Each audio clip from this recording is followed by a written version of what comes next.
Good morning friends, నేను మీ సాయి మల్లేష్ మాట్లాడుతున్నాను. ముందుగా మా ఛానల్ సబ్స్క్రైబ్ చేసి లైక్ చేసి షేర్ చేయండి.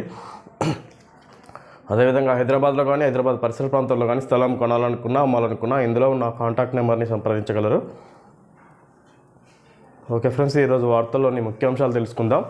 ఈనాడు దినపత్రిక ప్రభాకర్ రావు చుట్టూనే బారస అసమ్మతి వర్గీయులు ప్రతిపక్ష నేతలపై నిఘాకే స్పెషల్ ఆపరేషన్స్ టీం ఏర్పాటు, ఎన్నికలప్పుడు ప్రతిపక్షాలకు చెందిన వారి డబ్బు పట్టుకున్న టాస్క్ ఫోర్స్ సిబ్బంది, రాధాకిషన్ రావు రిమాండ్ రిపోర్ట్లో పోలీసుల వెల్లడి. ఫోన్ ట్యాపింగ్ కేసులో స్పెషల్ ఇంటెలిజెన్స్ బ్రాంచ్ ఎస్ఐబి ఐజీగా ఆ తర్వాత ఓఎస్డీగా పనిచేసిన ప్రభాకర్ రావు ఉచ్చు బిగుస్తుంది.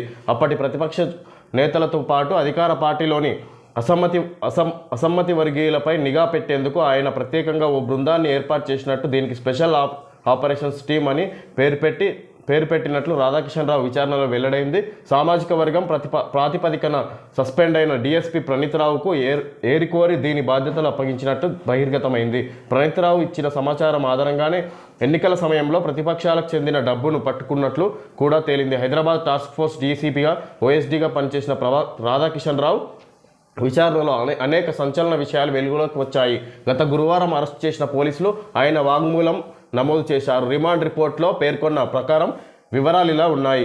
ఎస్ఐబి విధానాలకు విరుద్ధంగా ప్రత్యేక బృందం 2014లో బారస అప్పటి తెరాస తొలిసారి అధికారంలోకి వచ్చిన తర్వాత సామాజిక వర్గ సమీకరణాల మేరకు 2016లో ప్రభాకర్ రావును నిఘా విభాగానికి బదిలీ చేసింది. ఆయన ఆదేశాలతోనే ఎన్నికల డబ్బు స్వాధీనం. టాస్క్ ఫోర్స్లో పనిచేసినప్పుడు ప్రభాకర్ రావు ఆదేశాలు, ప్రణీత్ రావు ఇచ్చిన సమాచారం ఆధారంగానే రాధాకిషన్ రావు డబ్బు స్వాధీనం వంటి కేసులు పట్టుకున్నారు. వాస్తవానికి టాస్క్ ఫోర్స్ ఓఎస్డీగా ఇలాంటి పనులు చేయాల్సిన అవసరం లేదు. ప్రభాకర్ రావు సూచనల మేరకు 2018 ఎన్నికల సమయంలో డబ్బు పంపిణీకి సంబంధించిన సమాచారాన్ని రాధాకిషన్ రావుకు ప్రణీత్ రావు చేరవేశారు. దీని ఆధారంగా రాధాకిషన్ రావు ఆధ్వర్యంలోని టాస్క్ ఫోర్స్ సిబ్బంది హైదరాబాద్లోని రామ్ గోపాల్ పేట ఠాణా పరిధిలో పారడైజ్ హోటల్ వద్ద షేరిలింగంపల్లి శాసనసభ నియోజకవర్గంలో తెలుగుదేశం తరపున పోటీ చేసిన భవ్య సిమెంట్స్ సంస్థ అధినేత ఆనంద్ ప్రసాద్కు చెందిన 70 లక్షలు స్వాధీనం చేసుకున్నారు. 2020లో దుబ్బాక ఉప ఎన్నిక సమయంలో ప్రణీత్ రావు బృందం సాంకేతిక నిఘా టెక్నికల్ సర్వే లైన్స్ కార్యకలాపాలు నిర్వహించింది. ఈ బృందం ఇచ్చిన ఆ సమాచారం ఆధారంగా రాధాకిషన్ రావు ఆధ్వర్యంలోని టాస్క్ ఫోర్స్ పోలీసులు భాజపా అభ్యర్థి రఘునందన్ రావు బంధువులకు సంబంధించి సిద్దిపేటలోని ఒక చిట్ ఫండ్ కంపెనీకి చెందిన ₹1 కోటి నగదును స్వాధీనం చేసుకున్నారు. 2022 మునుగోడు ఉప ఎన్నిక సందర్భంగా కూడా ప్రభాకర్ రావు ఆదేశాల మేరకు ప్రణీత్ రావు సాంకేతిక నిఘా నిర్వహించారు. ఆయన ఇచ్చిన సమాచారం ఆధారంగా హైదరాబాద్ టాస్క్ ఫోర్స్ పోలీసులు నాటి భాజపా అభ్యర్థి కోమటిరెడ్డి రాజగోపాల్ రెడ్డి అనుచరులైన గుంట సాయి కుమార్ రెడ్డి, కుండే మహేష్, డి సందీప్ కుమార్, ఎం మహేందర్, ఏ అనుష్ రెడ్డి, వెన్నం భరత్ల నుంచి 3.5 కోట్లు స్వాధీనం చేసుకొని గాంధీనగర్ పోలీసులకు అప్పగించారు. ఈ విధంగా ప్రభాకర్ రావు ఆదేశాల మేరకు ప్రణీత్ రావు రాధాకిషన్ రావుల గురించి వివిధ ఉప ఎన్నికల సందర్భంగా వివిధ నాయకుల నుంచి ఈ విధంగా డబ్బు వసూలు చేయడం జరిగింది ఫోన్ ట్యాపింగ్ ఆధారంగా అని రాధాకిషన్ రావు వెల్లడి చేయడం జరిగింది. 71,300 రికార్డు స్థాయికి 10 గ్రాముల బంగారం ధర అనూహ్యంగా పెరిగింది. హైదరాబాద్ బులియన్ విపణిలో 10 గ్రాముల 24 క్యారెట్ల బంగారం సోమవారం 71,300కు చేరింది. 22 క్యారెట్ల ఆర్నమెంట్ బంగారం ధర 64,000కు పైగా ఉంది. శనివారం 24 క్యారెట్ల బంగారం ధర 70,300 ఉండేది. పుత్తడి ధర ఇంకా ఎంతకు చేరుతుందో నిపుణులు సైతం అంచనా వేయలేకపోతున్నారు. ఈ ఏడాదిలో వడ్డీ రేట్లు తగ్గిస్తామని అమెరికా ఫెడరల్ రిజర్వ్ ప్రకటించడం, రూపాయితో పోలిస్తే డాలర్ మారకపు విలువ బాగా పెరగడంతో ఇటీవల కాలంలో బంగారం ధరలకు రెక్కలు వచ్చాయి. గత వారం వ్యవధిలోనే అంతర్జాతీయంగా ఔన్స్ 31.10 గ్రాములు ధర $2,165 నుంచి $2,255 పెరగడం గమనార్హం. ఈ నెలలో వివాహాది శుభకార్యాల ముహూర్తాలు ఉండగా పుత్తడి వెండి ధరలు భారీగా పెరగడంతో కొనుగోలుదారులు ఆందోళన చెందుతున్నారు. అదనపు టీఎంసీ పన్నులకు ఎలా సిఫార్సు చేశారు, ఏ అధికారం కింద అలా వ్యవహరించారు? మేడిగడ్డపై మాజీ ఈఎన్సీకి విజిలెన్స్ అండ్ ఎన్ఫోర్స్మెంట్ ప్రశ్నల వర్షం, రికార్డులు పరిశీలించి తర్వాత చెప్తానన్న వెంకటేశ్వర్లు. కాళేశ్వరం ఎత్తిపోతల పథకం సమగ్ర ప్రాజెక్టు నివేదిక డిపిఆర్ అంచనాలో అదనపు టీఎంసీ పనికి ఆస్కారం లేదు.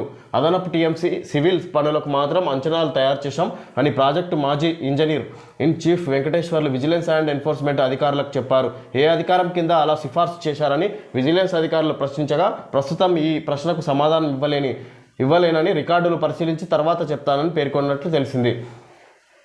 ఇక్కడ మేడిగడ్డపై మాజీ ఈఎన్సీకి విజిలెన్స్ అండ్ ఎన్ఫోర్స్మెంట్ ప్రశ్నల వర్షం అని ఇక్కడ విచారణ కాళేశ్వరం ప్రాజెక్టుకు సంబంధించింది. కాళేశ్వరం ప్రాజెక్టు సంబంధించి విచారణ జరుగుతున్నది. ఇక్కడ దానికి సంబంధించిన అదనపు టీఎంసీ పనుల గురించి ఇక్కడ ప్రశ్నలు అడగడం జరుగుతుంది. కేజ్రీవాల్కు 15 రోజుల జ్యుడిషియల్ కస్టడీ, తిహాడ్ జైలుకు తరలింపు, కవిత బెయిల్పై విచారణ 4 వాయిదా. జగన్ అక్రమాస్తుల కేసులో విచారణలో జాప్యానికి కారణం ఏంటి? అఫిడవిట్ వేయాలని గత విచారణలో చెప్పినా స్పందించలేదేం? సిబిఐని నిలదీసిన సుప్రీంకోర్టు, నిందితుడు ముఖ్యమంత్రి అని జాప్యం చేస్తున్నట్లు పిటిషనర్ చెబుతున్నారని వ్యాఖ్య. మహబూబ్ నగర్ ఎమ్మెల్సీ ఉప ఎన్నిక కౌంటింగ్ జూన్ 2కు వాయిదా. హైవేలపై కొత్త టోల్ రేట్లు ఎన్నికల తర్వాతే ఈసీ. కేసీఆర్ పాపం, తెలంగాణకు శాపం, విద్యుత్ సంస్థలపై 1,00,000 కోట్ల భారం అయినా ఆయన తప్పులను సరిదిద్దుతూ వస్తుంటే మమ్మల్నే ఆడిపోసుకుంటున్నారు ఉప ముఖ్యమంత్రి బట్టి విక్రమార్క. మాజీ ముఖ్యమంత్రి కేసీఆర్ చేసిన పాపం రాష్ట్రానికి శాపంగా మారిందని తెలంగాణ ఉప ముఖ్యమంత్రి మల్లు బట్టి విక్రమార్క ధ్వజమెత్తారు. ఆయన తన 10 ఏళ్ల పాలనలో చేసిన తప్పుల కారణంగా రాష్ట్ర ప్రభుత్వంపై మోయలేనంత భారం పడిందని, రాష్ట్రంలోని విద్యుత్ సంస్థలు 1,00,000 కోట్లకు పైగా అప్పుల భారంలో చిక్కుకున్నాయని ఆరోపించారు. కేసీఆర్ గొప్పగా కట్టినట్లు చెప్పుకునే కాళేశ్వరం, భద్రాద్రి సబ్ క్రిటికల్ విద్యుత్ కేంద్రం, యాదాద్రి విద్యుత్ కేంద్రాలు ఇప్పుడు రాష్ట్రానికి గుదిబండలుగా మారాయని అన్నారు. ఆయన సోమవారం ఇక్కడ కాన్స్టిట్యూషన్ క్లబ్లో విలేకరుల సమావేశంలో మాట్లాడారు. ఇక్కడ కేసీఆర్ పాపం, తెలంగాణకు శాపం అన్నట్టుగా ఆయన చేసిన వివిధ ప్రాజెక్టుల రూపంలో తెలంగాణకు అప్పుల గుదిబండగా మారిందని, దానివల్ల ఫలితం లేదన్నట్టుగా ఇక్కడ బట్టి విక్రమార్క విమర్శించడం జరుగుతుంది కేసీఆర్ని ఉద్దేశించి. హామీల అమల్లో కాంగ్రెస్ విఫలం, లోక్సభ ఎన్నికల్లో ఆ పార్టీని ఓడించాలి. కడియం వెంటనే ఎమ్మెల్యే పదవికి రాజీనామా చేయాలి. మాజీ మంత్రి హరీష్ రావు. లోక్సభ ఎన్నికల్లో కాంగ్రెస్ను ఓడించి బారాసను గెలిపిస్తే 6 గ్యారంటీలు అమలు చేయనందుకే ప్రజలు ఓడించారని, వెంటనే నెరవేర్చాలని అసెంబ్లీలో గట్టిగా నిలదీస్తామని మాజీ మంత్రి హరీష్ రావు అన్నారు. అధికారంలోకి వస్తే డిసెంబర్ 9న ప్రమాణ స్వీకారం చేస్తానని తొలుత చెప్పిన రేవంత్ రెడ్డి పదవి ఉంటుందో లేదోనన్న భయంతో 2 రోజుల ముందే చేపట్టారని, ఇచ్చిన హామీలను సకాలంలో నెరవేర్చడంలో మాత్రం విఫలమయ్యారని విమర్శించారు. భాజపాతో బారాస చేయి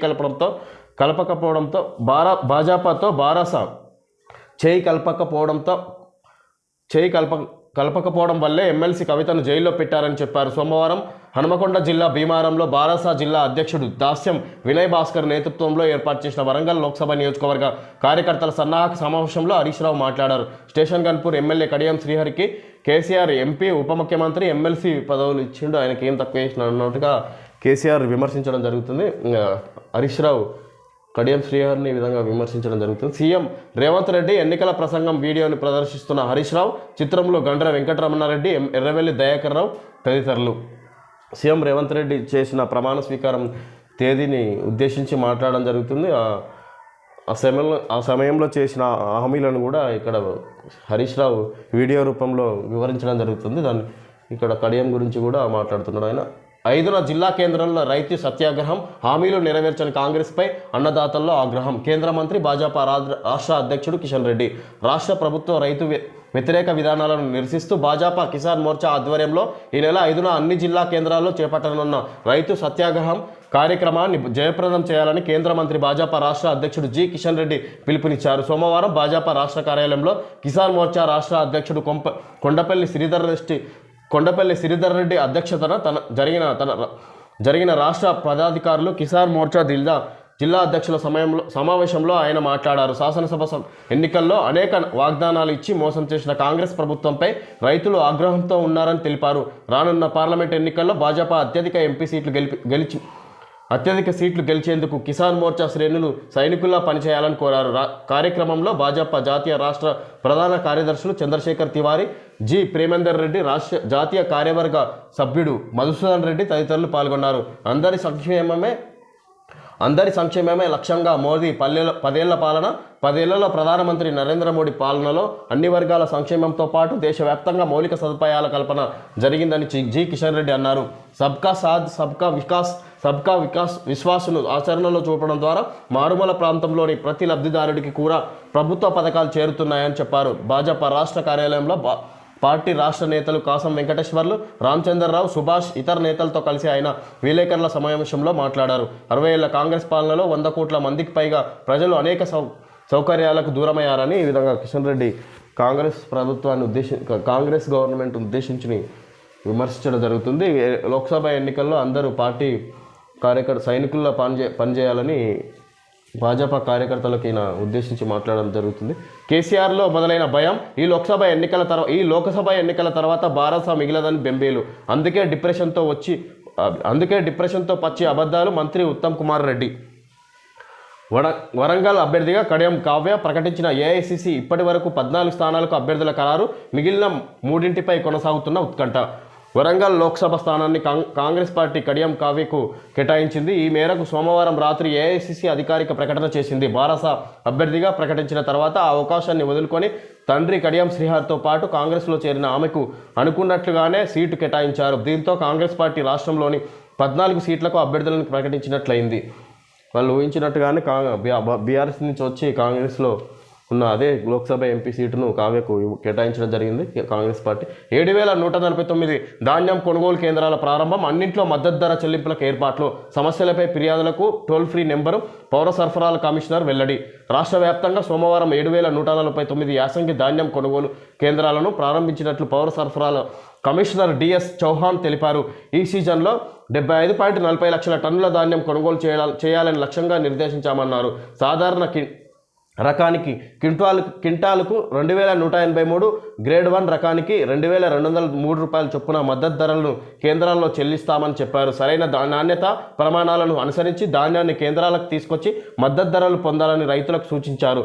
రైతులకు మద్దతు ధరలు దక్కేలా కొనుగోలు జరగాలని, ఈ ప్రక్రియలో ఎక్కడా దళారులను రానియవద్దని కేంద్రాల సిబ్బంది అధికారులకు ఆదేశాలు ఇచ్చామన్నారు. తూకంలో ఎలాంటి అవకతవకలకు అవకాశం ఇవ్వవద్దని, తరుగు పేరిట రైతులకు నష్టం కలిగనివ్వద్దని ఆదేశించామన్నారు. రైస్ మిల్లర్లు కానీ వ్యాపారులు కానీ గరిష్ట మద్దతు ధరల కంటే తక్కువకు కొనుగోలు జరిపేందుకు యత్నిస్తే కఠిన చర్యలు తీసుకుంటామని హెచ్చరించారు. కొనుగోలు కేంద్రాల్లో ఏమైనా సమస్యలు తలెత్తితే టోల్ ఫ్రీ నెంబర్ 1967 లేదా 180042500333కి ఫిర్యాదు చేస్తే వెంటనే పరిష్కరిస్తామన్నారు. పెరిగిన కేంద్రాలు గత ఏడాది 7,037 ధాన్యం కొనుగోలు కేంద్రాలు ఉండగా ఈసారి 7,149కి పెంచారు.